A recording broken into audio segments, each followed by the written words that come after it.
Hey guys, welcome to another video, Living Life with Stay Hall. And if you're new to the channel, welcome. I'm so glad you stopped by today. And you might as well go ahead and hit that subscribe button so that you can become a permanent part of the Lifer Tribe. And then hit that notification bell so that you never miss any new content. I think you know that I care for you. I think you know that I care for you, I do, but sometimes I can't. So guys, the day is finally here. You know I have been telling y'all about this big meeting, huge presentation that I've been preparing for and looking forward to. Well, the day has finally come.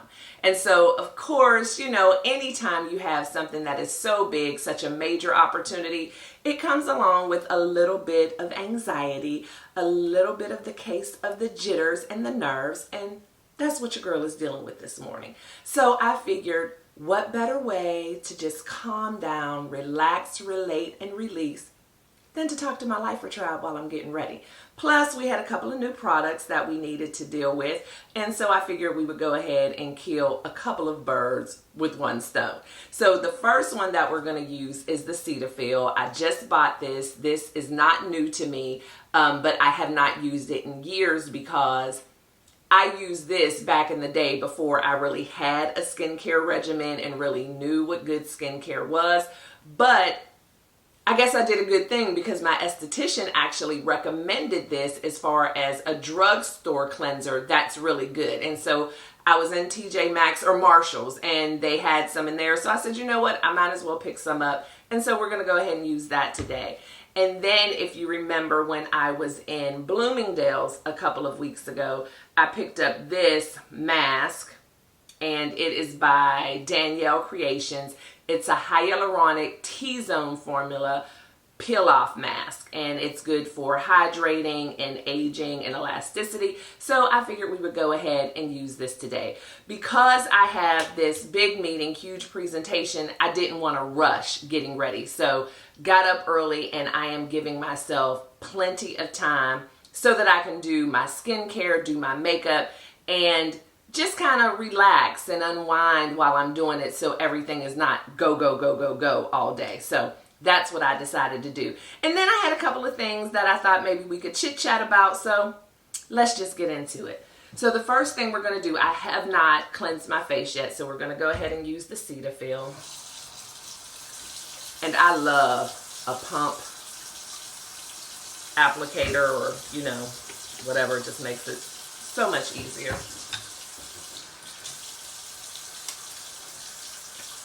And there's really no color, no smell. I know that water is probably loud for y'all, so I'll try to remember to turn it on and off. All right, so the first thing that I kind of wanted to talk about, and this will probably just lead into some other things, but I don't know how many of you watch the reality show, the contest, Big Brother. I have been a Big Brother fan since, oh my gosh, I can't even remember. I haven't watched since the first season, but I have gone back and watched all of the seasons.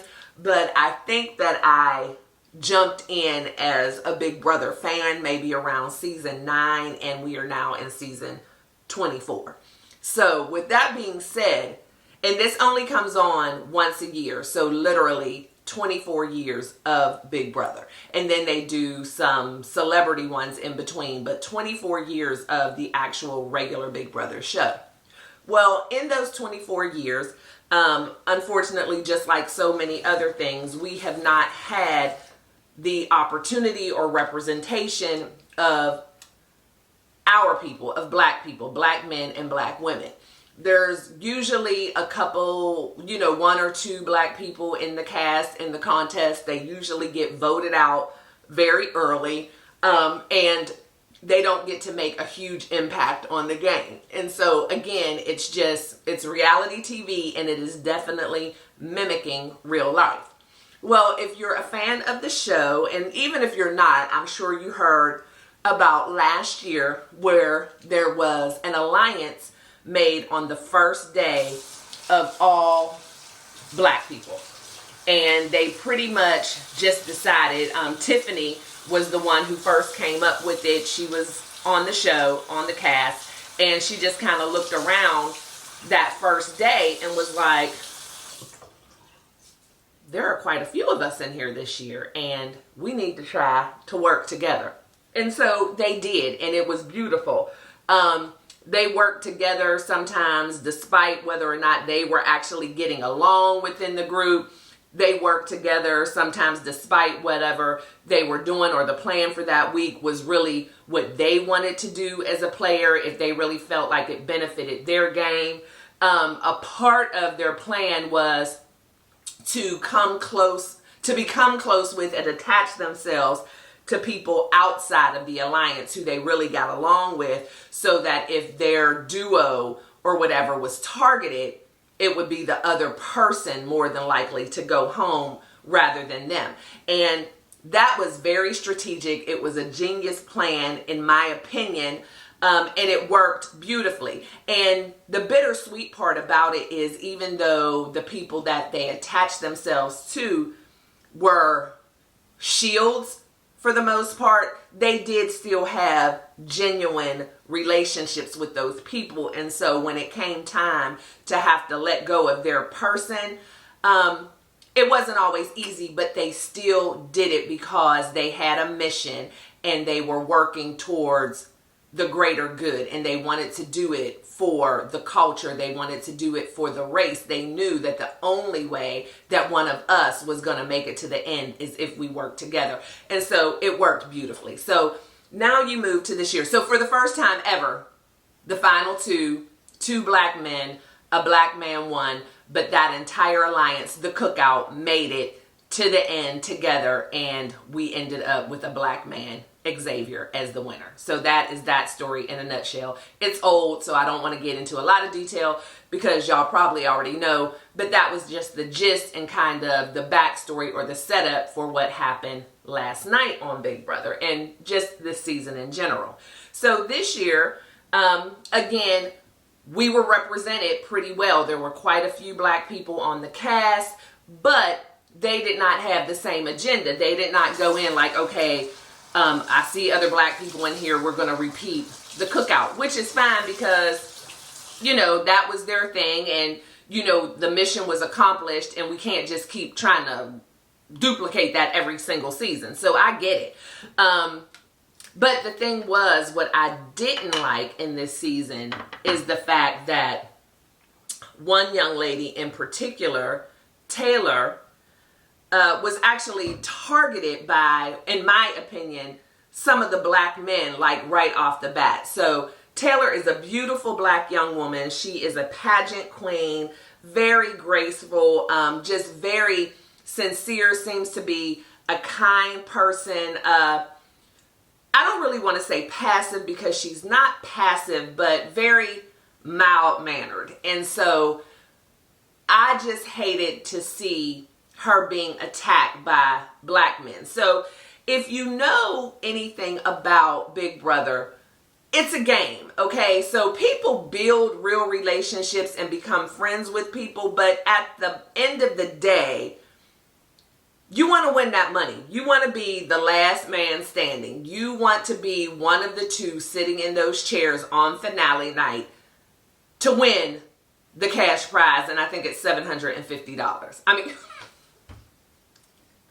I mean, not that I wouldn't take $750, but I don't think anybody would give up their entire summer for $750, because this does go on through the entire summer. It's $750,000. Yeah, I don't know. I've been really bad with saying my numbers. But anyhow, that's what the final, you know, that's what you're there for. You don't know these people when you're going into the house, you know, so you want to build friendships, but you want to win the money. So anyway, with that being said, oftentimes people are forced, for lack of a better word, to lie to people who maybe they're aligned with. People, this is the mask, y'all. It's kind of clear, so I'm just going to put it in. I've already cleansed and toned, so I'm putting on the mask. But you know, you can't always be 100% honest. Every once in a while, someone may, you know, align with someone from the very beginning and there's no doubt, and they can have their person who they are 100% honest with. But the thing is, you're trying to build relationships with everybody. A lot of times you're in a position just to tell people whatever they want to hear, and people hear things and they run back and tell, and then people are confronted. So very early in the game, before the first eviction, one of the other young ladies in the house had, and she was not a black woman. Her name was Paloma. I don't know her race or ethnicity or whatever, but she wasn't black. But she went to one of the black men in the house and was like, hey, Taylor is trying to get together an all-girls alliance, and you know, you are one of her main targets. She sees you as a huge threat in the house and whatever. Again, nothing even really wrong with that. I can't remember, because this was like week 1, the exact reason why she decided to do it, and it really didn't matter, because that's what the game is. You want to build up doubt. You want people looking sideways at other people, whatever. So I'm not mad at the girl. But anyway, the thing that kind of upset me is, because this is the first week, you really don't have anything to go on with anybody. No one in the game knows each other. Now, every once in a while, they will throw a twist in some seasons where people in the house know each other. But this particular season, no one knows each other. You're all strangers. You're all playing the game. But Monty, who is a black man, immediately just believed this young lady and spread the rumor throughout the house that Taylor, the black woman, was day one trying to start this all-girls alliance and go after who she felt to be the strong competitors, which were the men. And everyone turned on Taylor.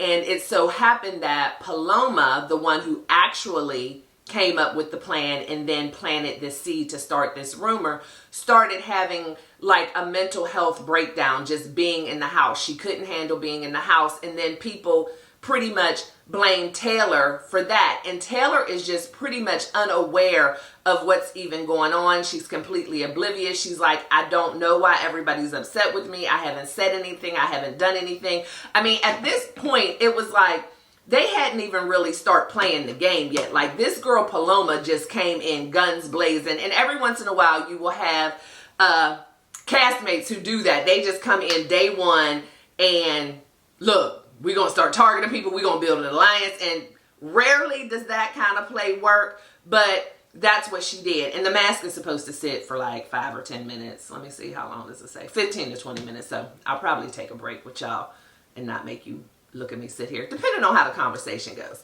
But anyway, so Paloma ends up, causing this big fuss in the house, and then she starts acting really strange in the house, getting very paranoid, and everyone is just like Team Paloma, and Taylor's a horrible person. Look what you've done to Paloma.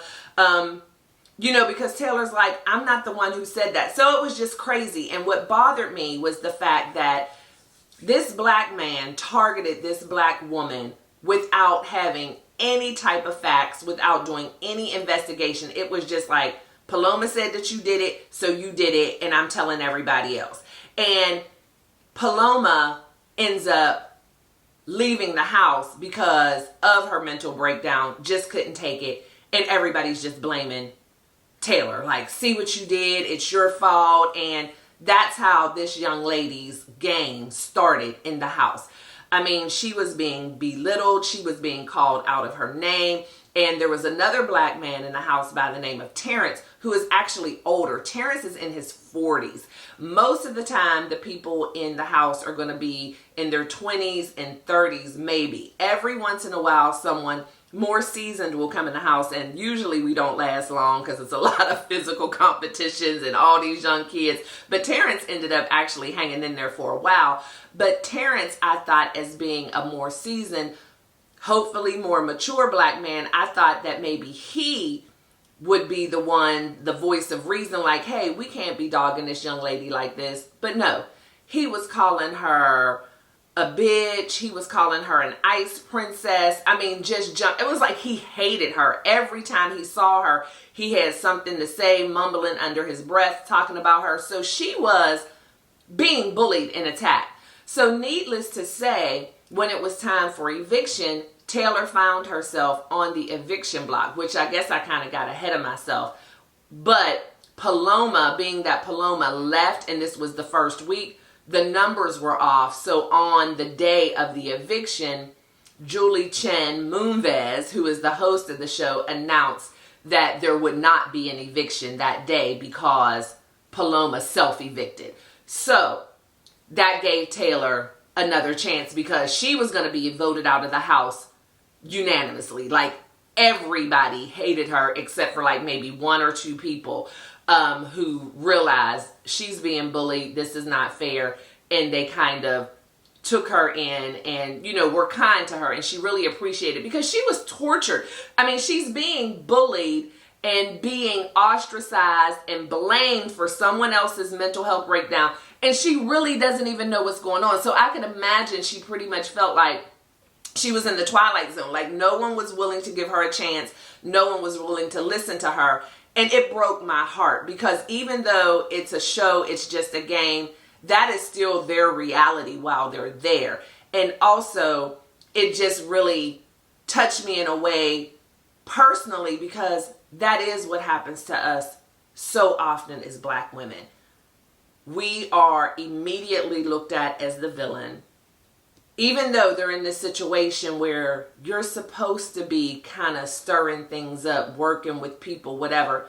But the Black women always get almost punished for doing what everyone else in the game is doing. There have been Black women in the past on the show who have been phenomenal, playing the game, very smart. But as soon as they have any type of confrontation with anyone, as soon as their name comes up, everybody's like, oh, we got to get her out. We got to get her out. That whole angry Black woman type of thing. And it just made me so sad because I could tell with this young lady, Taylor, that this was treatment and behavior that she really wasn't used to, thank goodness. But she was also very empathetic to other people and their feelings, apologizing for things she didn't even do, and just being super vulnerable. But there were times where they would show her where she was off by herself, just crying and so confused, and it was just horrible. It was really hard to watch. However, Taylor fought. She fought every step of the way. She was able to stay that first week on a technicality, ended up on the block several more times after that. I think that initial situation kind of toughened her up a little bit, even though she continued to get bullied throughout the game. Monty, the guy who originally threw her name out there and threw her under the bus, did end up kind of seeing the error of his ways and apologizing. But Monty, it's hard for me to put my finger on what type of person Monty is because he goes back and forth. It's like he would be Team Taylor. They ended up in what they call a showmance. If you don't watch the show, it's just when people in the house end up kind of dating, being boyfriend, girlfriend. But at the same time, he would still like gaslight her all the time. She was known for whatever reason as being the ice princess, which was not the case. A lot of people would say, oh, she's so mean, she's whatever. Taylor is just what I would say at best, a little socially awkward. Sometimes she would say things kind of maybe without thinking, or things that she didn't think were a big deal, and people would be rubbed the wrong way. But it was never anything, like I can't even remember the things that she would say, but people were always so super sensitive anytime Taylor opened her mouth. And so they would be quick to be like, oh, see, she's this, she's that. Oh, she's so mean, she's not considerate. And so Monty would kind of feed off of that even when they were in their little showmance relationship. There was one instance where he was laying on the bed in her room. She was HOH, head of household that week. She had won the competition. And, you know, whenever you're head of household, your friends in the house come hang out, whatever, and you get some special little perks. So you get to listen to music and, you know, you can allow your friends to do that. And Monty was listening to her headphones, but he had fallen asleep. And the story I heard before I watched it and what they kind of were putting out on the internets and Twitter and all that, it was like Taylor snatched the headphones off of Monty's head and knocked off his glasses. But when I actually saw it, that really wasn't even the case. So again, because she's a black woman, you have to blow it out of proportion. She snatched the headphones off. She was aggressive. No, she kind of made a snide remark like, falling asleep and listening to my music, give me my headphones. And he was asleep and there was a young lady in the room. So she's kind of joking, like fronting for the young lady. No big deal. Like, okay, he's not the boss of me. But she gently took the headphones off of his head, but they got caught in his glasses. And she was saying, as she was taking them off, oh no, not the glasses. I didn't want to, move the glasses. And she's trying to just, finagle it in a way where it loosens up. But he ended up waking up.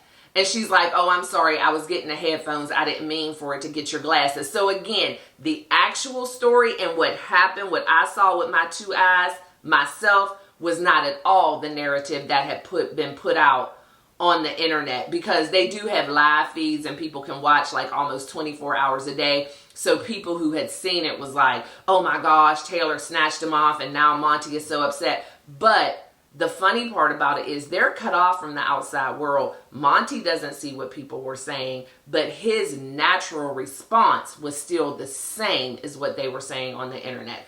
Oh my gosh, why are you so aggressive? Like, that was just so rude of you. And now I see why people think. And I'm just wondering, if we continue a relationship, is this something that I would need to, be aware of? Do you act like this all the time? I mean, I was sleeping and you just snatched the headphones. I've never been treated that way. And she is so confused because then she's like, well, yeah, maybe I shouldn't have done that. I think I was just feeling some kind of way and just wanting to prove a point to the young lady that was in the room, because you're still trying to build these relationships and don't want people seeing you in a certain light or feeling like you're attached to people. And she said, and you were just so comfortable there. And I just kind of wanted her to know, oh no, this is still my room. I'm still the one in power and whatever. But the thing is, okay, apologize, whatever. I'm not upset if you apologize, but it wasn't all this big aggressive act that he was trying to make it seem. And he's just like, I'm just a little concerned if we continue to move forward, just making her feel like crap. And I hated that. But this mask is getting stiff and I think my time is about to run out. I hate the fact that my camera will only allow me to record for 30 minutes at a time, or it will cut me off. So not fair, because sometimes I want to run my mouth for longer than that. But put a pin in that. We'll be right back. I'll wait for this mask to set, but I will come back on with y'all when I'm actually taking it off. All right, y'all. I think we're good to start peeling. Let's see. But anyway, let's start peeling this mask and talking about Monty's butt. So he always would have Taylor in the position where she felt like she needed to apologize. And he had her in a mindset, because again, you're there by yourself. You don't have your real friends from home. You can't talk to your family. And just being in that kind of situation, I can see how it could start to mess with your head and you're wondering what's true, what's not true. And so we just were able to watch this young woman just change before our very eyes. And I hated seeing that, especially at the hands of black men. And so she would apologize, and then she would also start questioning herself, like, am I rude? Am I aggressive? Like, I never thought I was that kind of person. But, when you have all these people saying things to you, and again, you're in this fake reality, but at the same time, some people are pretending to be your friend, and then some people, maybe they really are your friend, so you don't know. And she just was questioning herself the entire time, and it felt like Monty was just manipulating the situations and pretty much dangling this carrot for the relationship and the game, like, I'm just not sure, you know, because they had made a final two. We're going to go to the final two together, a black man, a black woman. We now are building this relationship together. This is going to be great. But then she would do or say something and Monty would come up with the whole, you know, manipulation, like, I'm just not sure. I don't know if I can trust you. I don't know, you know, and it was just horrible. So anyway, y'all, this ain't peeling off right. When I did a peel off mask for my husband, that thing, maybe I didn't put enough on, but it said specifically a thin layer. So this is the first time I've ever done a peel off mask on myself, y'all. But I might have to wipe some off, but it's coming off. But anyway, he would just kind of play those games. Like, my sister reminded me of like when we were young and teenagers, and she would ask me to wear, you know, a sweater or something of mine, you know, because she's the younger sister, so you know how that is. You know, she would want to wear my clothes or whatever. And I would be like, I'm not sure, you know, I'll let you know in the morning or whatever. And so then, you know, maybe right then or later on, she would do something or say something smart to me, and I'd be like, see, I was going to let you wear my sweater, but, you know, you want to be a smart butt, so now you can't. And she would always be like, oh, you wasn't going to let me wear it anyway, type of thing. Like, I was just saying it just to make her feel bad and blame her, like, you're the reason why you don't have the sweater.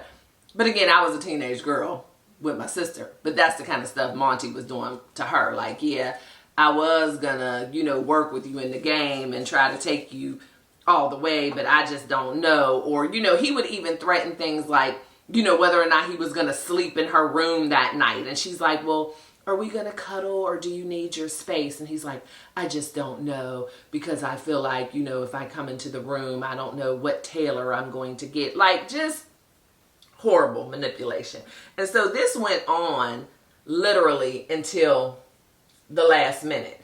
And so last night was the finale. And Monty had won enough competitions to get him into the deciding position between Taylor and a young man named Turner, a young white man named Turner, who Monty had been close with the entire game, and he had a final two with him as well, which again is normal in the game, to make deals with several different people and just kind of do things, you know, as needed throughout the game. And, you know, it just happens. But it's funny, again, when Taylor was being accused of doing something like that, it was just like, oh, she's so awful. But, you know, that's the whole point of this chit-chat. It's not fair. But Monty pulled through. He had the deciding vote to evict, and he sent his boy Turner out of the house. I just hate the fact that it was even a question for me, because I couldn't trust Monty. Monty took me on an emotional roller coaster, so I can only imagine how Taylor felt in real life dealing with him, because Monty was definitely hot and cold. And I don't know why Monty took Taylor. I guess it really doesn't matter. I don't know if he really just thought that he could beat her in the final two and she would be the better choice, or if he took her because he couldn't see himself not supporting a black woman, or, you know, I don't know what his reasons were. But the important part is he took her. And the most important part is that she beat him. All of those people who were in that house, and they're the ones who vote for who is actually going to be the winner of Big Brother. And the only person who did vote for Monty was the guy Turner that he had just left out of the house, because he respected his gameplay and they were still friends. And he felt like, well, I can see why he would bring Taylor, because she would probably be easier to beat, blah, blah, blah. Because when I tell you, everybody except for like 2 people in that house hated Taylor. But when it came down to it, I guess in having discussions and hearing from the couple of people who did like Taylor, they realized that they had all been wrong the entire time. And so every single one of them voted for Taylor, and I just about lost it. It was, y'all, I'm wiping this stuff off. It ain't coming off. it was just amazing just to see the look of surprise on her face, to see her be vindicated in that way, to see history being made. Never before have we had a black woman win this game. And then she's sitting against a black man. So 2 years in a row now, after 24 years, now 2 years in a row, we've had two black people in those final two chairs. And she won. And so not only did she win by the votes from her peers who were in the House, but she also won America's vote. So if you watch the show, then you know America's vote is at the end, America gets to vote for who they believe is their favorite player. And I voted for Taylor every time I could. I can't remember how many votes you had per email address, but I did the max for Taylor as soon as it opened up. And yes, y'all, I am that fan. I do those things. I don't vote when they have little things throughout the season, like what are they going to eat or who's going to this and that. But America's favorite player, because you get invested and you kind of build these relationships with these cast members, because this is I'm not a reality TV person. I'm not really even a TV person. I have to say that this is the only show that I watch faithfully, and it's because it is real. Like, it's reality. You just get to see human nature and how people interact with one another and how people will turn on each other. You know, I don't know. It's like this crazy social experiment, but I love it. And you do get attached to people, especially, you know, when you see people being treated poorly, your heart just goes out to them. So yes, I do vote for America's player. And so Taylor was able to make history twice last night, where that she was the first black woman to ever win Black Brother. Yeah, I'll be cracking myself up. Can you tell? The first black woman to ever win Big Brother. But then she's also the first Big Brother winner to ever win the game and America's vote. So, man, when I tell you I was hyped last night, my husband was looking at me like, dang, babe. It was like the Steelers had won the Super Bowl and then some. It was like the Steelers won the Super Bowl and one of my sons was playing. Like, it was just awesome. I'm like, yes, yes. And the funny thing about it is I was still preparing for my presentation yesterday. So I had to pick up the actual physical presentation from FedEx because they had printed it for me, because I want to have a hard copy for each of the people that I'll be presenting in front of, and then just kind of making sure everything flowed, had it in order. So just doing my final touches on that. So I dedicated my day to that yesterday. And so it actually slipped my mind that the Big Brother finale was even on. And so when I came into my bedroom last night at like 11 o'clock and just kind of scanning through, I saw Big Brother had been recorded a few hours ago. And I'm like, oh, and then I saw how long it was. And I started to play it. I'm like, this is finale night. Like, I had no idea. And I actually, because I knew I had so much to do today, and I'm so invested in this show with Taylor and Monty and all that, I actually thought about it, like, do I even want to watch this tonight? Do I even want to go to bed with any kind of negativity? Because if something happens and Monty ends up dogging out Taylor some kind of way, I ain't gonna feel right about it. So, but I went ahead and watched it, and I'm so glad that I did. I immediately took to Facebook and was posting, so I hope I didn't spoil it for anybody who didn't watch it. I haven't heard from my sister yet about Big Brother, so I didn't want to say anything or text her, because she usually kind of reaches out first, because she knows a little bit more about the stuff that goes on with them than me. So she's usually the one to say, did you see, have you watched it yet?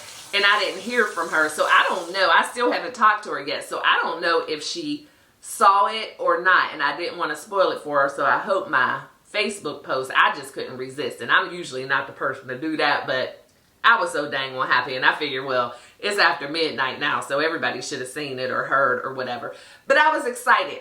But it just, still being excited, it also, I'm so glad that that was the outcome, but it also just makes me so sad to know and see how much we have to go through as black women just to get what is due to us, just to be treated fairly, not to be looked at, as these angry black women. And, it's just crazy. We can't even act like everybody else. You know what I mean? And that's the thing, like in the Big Brother house, they do mess all the time, but we're not allowed to. We got to be quiet. We can't come up with any plans. We can't confront anybody, who maybe has lied on us.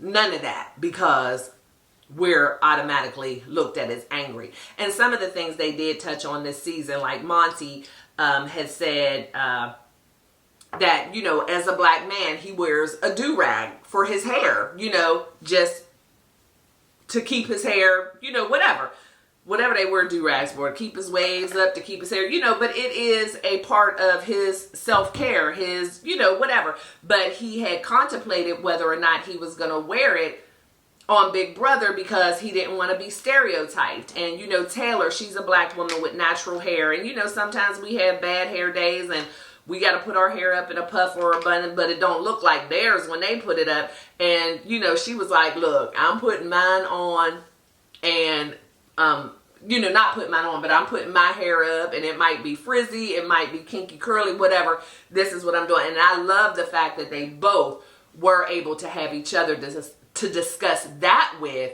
and they did, they did them. Like, we're black, we do things a little different, our hair is a little different, we whatever, and they did it. And she wasn't in there like straightening her hair every single day. And, I was glad to see that. But there were still so many other things that I'm like, dang, it just makes it hard. So anyway, y'all, this video is going to be way longer than I thought, but y'all seem to like long ones because I haven't even started my makeup, but I have moisturized. I just used my serum and put the moisturizer on, and so I'm going to get my makeup and stuff together, and I'll be back. All right, y'all, so I am back.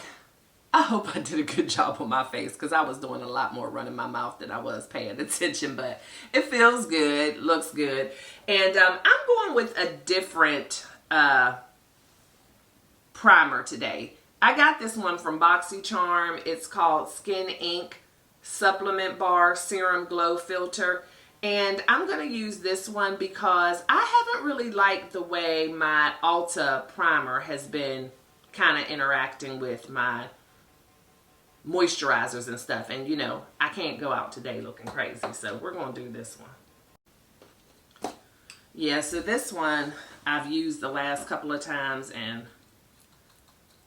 it doesn't do that, and it works well. So that's what we're doing today because I can't risk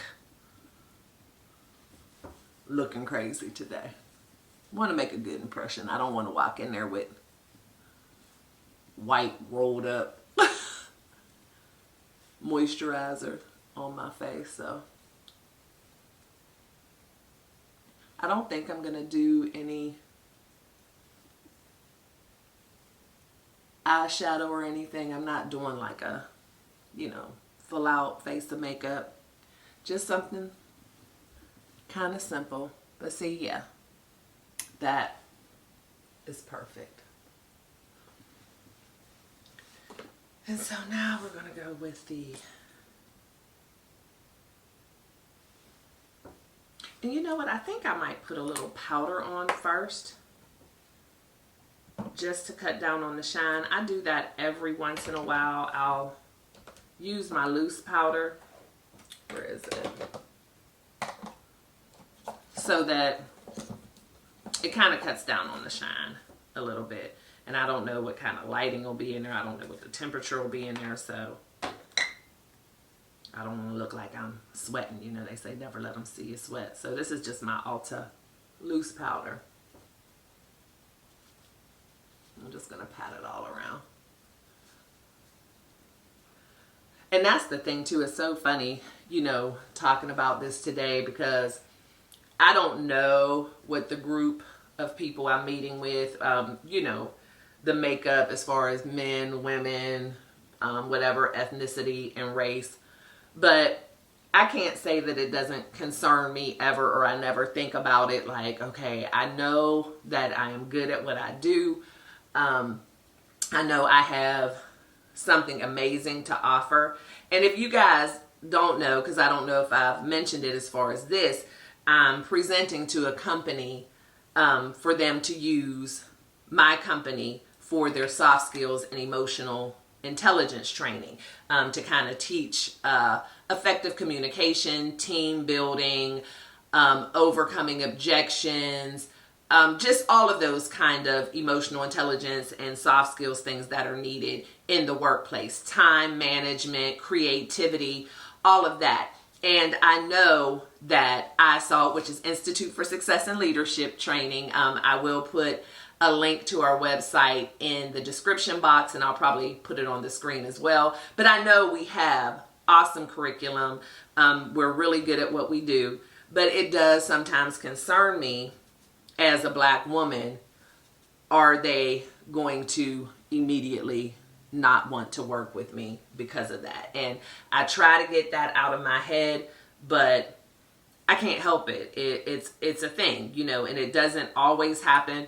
And I know that maybe I'm not the best fit every single time, but I can't help but wonder when maybe things don't go the way I would like them to go. Does it have anything to do with the color of my skin and the fact that I'm a woman? Because I'm a double minority. I'm a Black woman, and it's not always that easy for us out in these streets. So it's something that I think about. And, you know, it's unfortunate because it would be nice to only have to worry about, can I do what I say I'm going to do? Do I have a good product? Is my business capable? I have to worry about the other pieces as well. So sometimes that's a little nerve-wracking, but you know, it is what it is. It's unfortunately the world we live in. So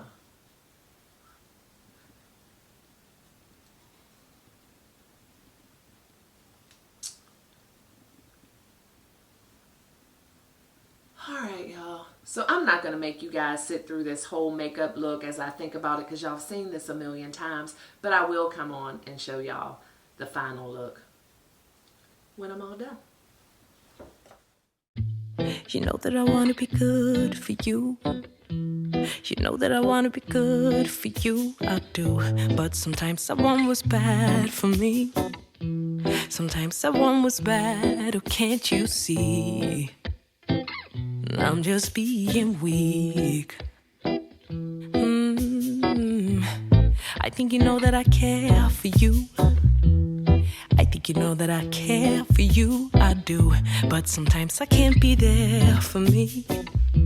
Sometimes I can't be there, baby, can't you see? I'm just being me. Sometimes we just colliding and we keep on fighting. Alright, y'all, so I'm all done with the makeup. I really took my time. That's why I didn't want y'all to sit through it. And you've seen my routine. I didn't really do anything much different, but I took my time. So I think I turned out pretty good. The lighting in here is just like, so bright. Let me turn off a light and see if that's better, if y'all can see. So it's not washed out. But yeah, so I took my time and now I am going to get dressed. So I'll be back to show y'all when everything is all put together. All right, y'all, all done. Outfit of the day, silk Ralph Lauren tunic dress, right above the knee, Calvin Klein comfy nude pumps, not too short, not too high, very, very comfortable because I will be on my feet. And I have my LV hobo bag, which is possibly my favorite purse. I love, love, love this purse. And then I just have on my Gucci little studs. I love these because they're classy but very understated. Don't want to do too much. And then I threw on my amber ring. So not a lot of jewelry, not a lot of accessories, but this is the outfit of the day.